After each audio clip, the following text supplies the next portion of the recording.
Bismillahirrahmanirrahim. Assalamualaikum warahmatullahi wabarakatuh. Alhamdulillahilladzi ahalakumun nikah wa nahahum anisifah. Wassalatu wassalamu ala sayyidina Muhammad ibn Abdillah wa ala alihi wa sahbihi wa mawalah. La haula wa la quwata illa billah. Amma ba'du. Saudaraku, kembali di Kang Atim channel. Ini ada yang bertanya nih, Kang Atim, bagaimana hukumnya menikahi bekas istri paman atau mantan istri paman? Jadi kita punya paman, adik bapak, lalu meninggal dunia, dan bibi dari istri paman tadi, mantan istri paman tadi, lalu kita nikahi, boleh nggak? Saudaraku, sebelum kita bahas itu perlu diketahui bahwa larangan nikah itu ada 3 faktor. Larangan nikah itu disebabkan ada 3 perkara. Yang pertama adalah larangan bin nasab, sebab tunggal nasab atau pertalian darah. Itu diharapkannya abadan ya, sebab tunggal nasab. Yang kedua adalah larangan sebab musyaharah atau perkawinan, bisa dibilang sebab nikah. Dan yang ketiga adalah larangan sebab rodhoah atau tunggal susuan. Larangan karena ada hubungan nasab, itu tidak boleh nikah atau dinikahi. Satu adalah ibu, yang kedua anak perempuan, yang ketiga saudara perempuan yang kandung-kandung ya, yang keempat bibi dari ayah. Bibi itu bisa bude, bisa pakde ya. Lalu 5 bibi dari ibu atau bude, yayuknya ibu, adiknya ibu. Yang keenam anak perempuan dari saudara laki-laki, keponakan. Dan yang ketujuh adalah anak perempuan dari saudara perempuan, di keponakan. Ini 7 orang ini diharamkan untuk dinikahi secara abadi, nggak boleh selamanya ya. Lalu yang kedua, larangan sebab perkawinan gara-gara menikah, itu adalah juga nantinya dilarang. Siapa? Yang pertama adalah mertua kita.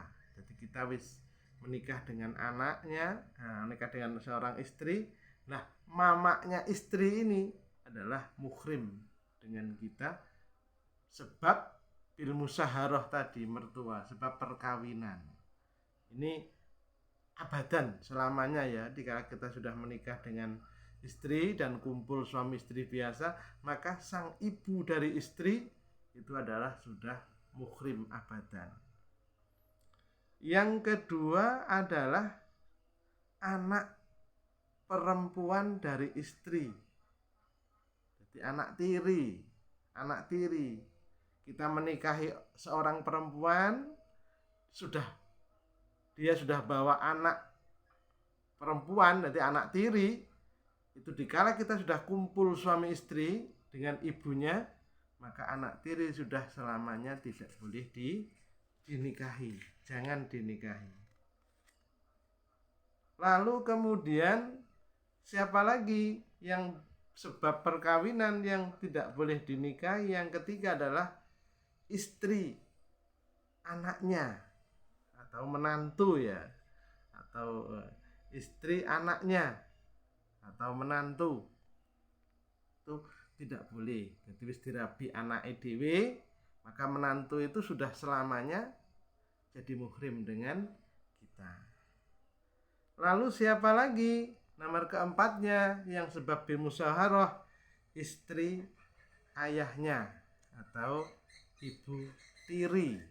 Jadi ibu tiri ini setelah bapak kita menikahi dan sudah kumpul suami istri, maka ibu tiri ini selamanya muhrim, maka haram hukumnya untuk dinikahi. Yang ketiga adalah